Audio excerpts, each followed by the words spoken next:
আধুনিকতা বয়সের ওপর নির্ভর করে না, আধুনিকতা পোশাকের ওপরও নির্ভর করে না, আধুনিকতা নির্ভর করে ব্যক্তি বিশেষে। গতকাল একজন বছর 70-এর মহিলার সঙ্গে পরিচয় হলো। ভদ্রমহিলা খুব আলাপী স্বভাবের, নিজেই নিজের পরিচয় দিতে ব্যস্ত হয়ে পড়লেন। কথায় কথায় বললেন, আমার ছোট মেয়ে ইঞ্জিনিয়ারিং কলেজের প্রফেসর, ফ্ল্যাট কিনেছে নতুন, তাই একটু ঘুরতে এলাম।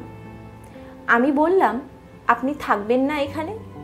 উনি বললেন, না না, স্বামী মারা যাওয়ার পর পুরো সংসারের দায়িত্ব আমার একার, এমনকি আমার ছাদ বাগানটারও।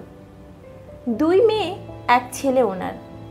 বললেন, বড় মেয়ে বিয়ে করেছে, ছেলেও বিয়ে করেছে, কিন্তু ছোট মেয়ে বিয়ে করবে কিনা উনি জানেন না। ও নিজের কলেজ, স্টুডেন্ট আর পড়াশোনা নিয়ে ব্যস্ত।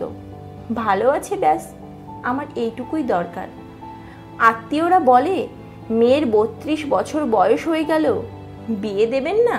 আমি বলি, আমার ওপরে দায়িত্ব ছিল মেয়েকে মানুষ করে দেওয়ার, করে দিয়েছি, একা চলতে শিখিয়েছি, এরপর জীবন ওর, আমি বিয়ে দেবার কে? বিয়ে করার ইচ্ছে হলে ও করবে, কবে করবে সেটা ওর সিদ্ধান্ত। গর্ভের সন্তান বলে আজীবন তার ব্যক্তিগত ব্যাপারে নাক গলাবো, এটা তো ঠিক নয়। যখন ছোট ছিল, নিজের বুদ্ধি বিবেচনা ছিল না, তখন হাত ধরেই রাস্তা পার করেছি।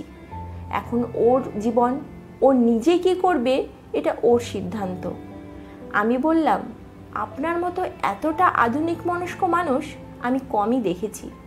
খুব ভালো লাগলো আপনার চিন্তা ভাবনা। আপনি ভাবনাতেও সন্তানকে স্বাবলম্বী করতে পেরেছেন। ভদ্রমহিলা হেসে বললেন, এসব শোনার পরে বেশিরভাগ মানুষ 2024 সালে দাঁড়িয়েও বলে, বেশি বেশি প্রশ্রয় দিই। তুমি দেখলাম বেশ সাবলীলভাবে নিলে। ভদ্রমহিলার কাঁচা পাকা চুল আর কালো পাড় সাদা শাড়িতে অদ্ভুত এক ব্যক্তিত্বের মিশেল। সব থেকে ভালো লাগলো, উনি বললেন, বিয়ে আবার দেব কি, ও বিয়ে করবে, এই স্বাধীনতাটুকুও তো মেয়ের পরিবার দিতে নারাজ থাকে তাদের সন্তানদের। মেয়ের বাবা মায়েরা যবে থেকে মানিয়ে নের বদলে ভাবনায় স্বাবলম্বী করতে পারবে, তবে থেকে বদলে যাবে অনেক কিছুই। সারাদিন কি করো বাড়িতে বসে, বাবার বাড়ি থেকে তো কিছুই শিখে আসুনি, এই টাইপের অপমানগুলোর সংখ্যাও কমে যাবে হয়তো। সম্মান তখন 2 তরফে আদান প্রদান হবে।